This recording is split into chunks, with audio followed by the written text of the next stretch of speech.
अब तक आपने सुना कि कावेरी जी अपनी तीनों बेटियों ईशा, मोहिनी और सुहाना की शादी 3 घर जमाई लड़कों के साथ करवा देती है।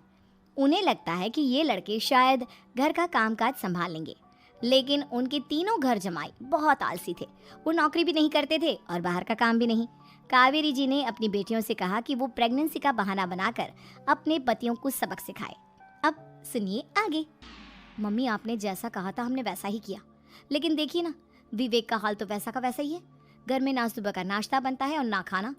नौकरी पर जाने की बात करूं तो खाने को दौड़ते हैं मुझे। हाँ मम्मी, मैंने भी सुमित को कितनी बार कहा कि अगर नौकरी नहीं करनी तो कोई छोटी सी दुकान ही खोल लो। घर का खर्चा कैसे चलेगा? देखो दोपहर के 12 बजने आए और जनाब अभी तक सो रहे हैं। हाँ मम्मी, ईशा और सुहाना ठीक कहती हैं। अविनाश का भी यही हाल है।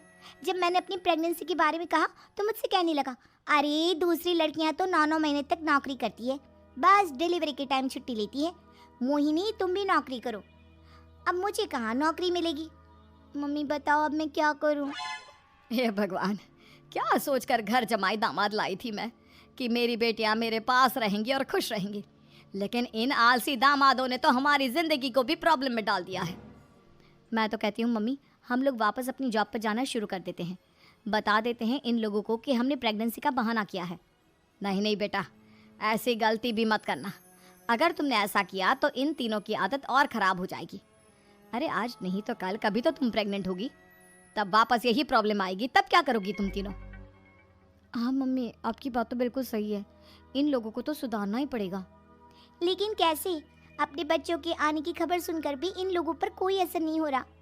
पैसे कमाने के लिए घर से बाहर निकलना ही नहीं चाहते ये तीनों। अब मेरे दिमाग में एक प्लान आया है। तुम तीनों चिंता मत करो, उन तीनों को बुलाओ, फिर मैं बात करती हूँ। थोड़ी देर बाद कावेरी जी अपने तीनों दामादों को सामने बुलाकर अपनी बात कहना शुरू करती हैं। अविनाश, सुमित और विवेक, देखो बेटा, मैं ना तुम तीनों से बड़ा प्यार करती हूँ, इसीलिए तो तुम्हें घर जमाई बना कर रखा है मैंने। अरे मम्मी जी, सीधे सीधे कहिए ना, क्या बात है? प्यार तो हम भी आपको बहुत करते हैं। अरे मम्मी जी, आपकी इज्जत भी बहुत करते हैं। अरे भाई, आपके जैसी सास और कमाने वाली बीवी सबको मिलती है क्या? हाँ मम्मी, विवेक और सुमित ठीक कह रहे हैं। आपकी बेटी से शादी करके मेरी तो ज़िंदगी ही अच्छी हो गई है। जानती हूँ मैं, और ये भी जानती हूँ कि तुम तीनों अपने अपनी बीवियों से बहुत प्यार करते हो। बेटा, बात ऐसी है कि हमारे कुल गुरु ने कहा है कि प्रेग्नेंट होने के बाद मेरी तीनों बेटियां शुरू के 4 महीने हमारे गांव में जाकर रहेगी, जहां मेरे चाचा जी रहते हैं। अरे लेकिन क्यों मम्मी, गांव में जाकर रहने की क्या ज़रूरत है इन तीनों को? वो क्या है ना बेटा, हमारे परिवार को एक श्राप है। अगर मेरी बेटियों ने यहाँ पर बच्चा पैदा करने की कोशिश की तो उनके बच्चों को कुछ भी हो सकता है। इसलिए अब से लेकर 4 महीने पूरे होने तक इन्हें गाँव वाले घर में रहना पड़ेगा। हाँ, तो इसमें प्रॉब्लम क्या है मम्मी जी? हम भी वहाँ जाकर रहेंगे, पिकनिक मनाएंगे। अरे भाई, बीवी जहाँ हम भी वहाँ। हाँ यार, आइडिया तो बहुत अच्छा है। शहर की ज़िंदगी में रह रहकर परेशान हो चुके हैं, अब कुछ दिन गांव में बिताएंगे। तुम लोग समझने की कोशिश क्यों नहीं करते? तुम में से कोई भी वहाँ नहीं जा सकता, और मैं यहाँ रहूँगी ना तुम तीनों के साथ। 4 महीने की तो बात है, उसके बाद ये तीनों ही लौट कर आ जाएंगी। ठीक है मम्मी जी, अब हमारे बच्चों का सवाल है तो ये तो करना ही पड़ेगा। कावेरी अपनी तीनों बेटियों को कुछ दिन के लिए घर से बाहर कहीं दूसरे शहर में रहने के लिए भेज देती है। कुछ दिनों के बाद, अरे मम्मी जी, बहुत दिन से पिज्ज़ा नहीं खाया, मंगवाइए ना। क्या बताऊं बेटा, पहले तो बेटियां खर्चा दे देती थी क्योंकि उनकी नौकरी थी, लेकिन अब तो मेरे पास पैसे ही नहीं बचे। थोड़े बहुत पैसे हैं जो बच्चों की डिलीवरी में काम आएंगे। लेकिन मम्मी जी, आपकी बेटियों को वापस आने में तो अभी बहुत वक्त बाकी है। वही सोच सोच कर परेशान हो रही हूँ। सोच रही हूँ कल से दूध भी बंद करवा देती हूँ। अब दूध वाले को देने के लिए पैसे भी तो नहीं है ना। अरे नहीं नहीं मम्मी जी, अगर दूध भी बंद करवा दोगी तो मुझे चाय कहाँ से मिलेगी? और चाय के बिना मैं तो मर ही जाऊंगा। क्या करूं बेटा, इसके अलावा हमारे पास कोई ऑप्शन नहीं है। मेरे पास पैसे ही नहीं बचे।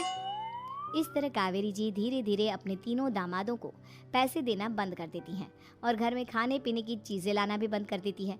अब वो तीनों बुरी तरह से परेशान होने लगे थे, और इसलिए एक दिन तीनों प्लान करके घर से बाहर निकलते हैं। और बाजार में जाने के बाद, यार, अच्छा खाना खाए हुए कितने दिन हो गए, पता नहीं कब अच्छा खाना मिलेगा। हमारी बीवियों के जाने के बाद तो हमारी हालत भिखारियों जैसी हो गई है यार। कुछ भी हो, मुझे तो आज पिज्ज़ा खाना ही खाना है। जेब में 1 रुपया नहीं है और पिज्ज़ा खाएगा, कहाँ से आएंगे पैसे? अरे देख वहाँ सामने बोर्ड पर क्या लिखा हुआ है, कंप्यूटर पर काम करने के लिए एक आदमी की आवश्यकता है। भाई मैं तो जा रहा हूँ, काम करूँगा और शाम तक पैसे लाकर आराम से पिज्ज़ा खाऊंगा। जा जा, तुझे कोई काम नहीं देने वाला, हम तो घर जा रहे हैं। चल भाई सुमित। सुमित और अविनाश वहाँ से चले जाते हैं और विवेक उस कंप्यूटर शॉप पर सारा दिन काम करके 5,000 रुपये कमा कर घर लौट कर आता है और अपने खाने के लिए अच्छी अच्छी चीज़ें भी लेकर आता है। ये देखकर विवेक और सुमित के दिल में भी कुछ पैसे कमाने की इच्छा जागती है। अरे सुबह सुबह कहाँ चल दी है तुम? मम्मी जी एक बहुत अच्छी जगह मिली है, कंप्यूटर पर काम करने के 5,000 मिले थे कल मुझे। अगर रोज़ काम करूँगा तो पूरे 40,000 की तनख्वाह। अरे वाह, ये तो बहुत अच्छी बात है दामाद जी, आपको जाना ही चाहिए। सुमित और अविनाश विवेक को इस तरह तरक्की करते देखकर परेशान हो जाते हैं और वो दोनों भी काम की तलाश में निकल पड़ते हैं। धीरे धीरे उन दोनों को भी काम मिल जाता है। अब कावेरी के तीनों दामाद छोटी मोटी नौकरी करके अच्छा पैसा कमाने लगे थे। एक दिन कावेरी उन्हें अपने पास बुलाती हैं। अरे वाह, विवेक 40,000 कमा लेता है, अविनाश 60,000 और सुमित तुम भी 40,000 के आसपास कमा ही लेते हो। कुल मिलाकर तुम अच्छे खासे पैसे कमा रहे हो बेटा। हाँ मम्मी जी, बहुत मज़ा आता है जब महीने के एंड में मोटी रकम हाथ में आती है। पूछिए मत मम्मी जी, घर में रहकर रोटी बना बना कर और तो जैसा महसूस होने लगा था मुझे तो। हाँ बेटा, तुम तीनों की बात तो बिल्कुल ठीक है। और जानते हो, अब तुम तीनों की पत्नियां भी वापस लौट कर आने वाली है। लेकिन मम्मी जी अभी तो उन्हें गए सिर्फ 2 महीने हुए हैं, आपने तो कहा था वो 4 महीने के बाद लौट कर आएंगी। ऐसा कुछ नहीं है बेटा, मैं सिर्फ तुम तीनों को सबक सिखाना चाहती थी कि आदमी घर में बैठकर बीवी की कमाई खाता हुआ अच्छा नहीं लगता। इस दुनिया में हर इंसान को मेहनत करनी चाहिए, काम करना चाहिए, चाहे वो औरत हो या आदमी, ताकि अपने परिवार को संभाल सके। कावेरी की बात सुनकर उन तीनों को अपनी गलती का एहसास होता है और कावेरी उन्हें सच बता देती है कि ईशा, सुहाना और मोहिनी शहर में ही कहीं दूसरी जगह रह रहे थे। शाम के वक्त उन तीनों की पत्नियां लौट कर आ जाती है और कावेरी जी का परिवार एक खुशहाल परिवार की तरह रहने लगता है।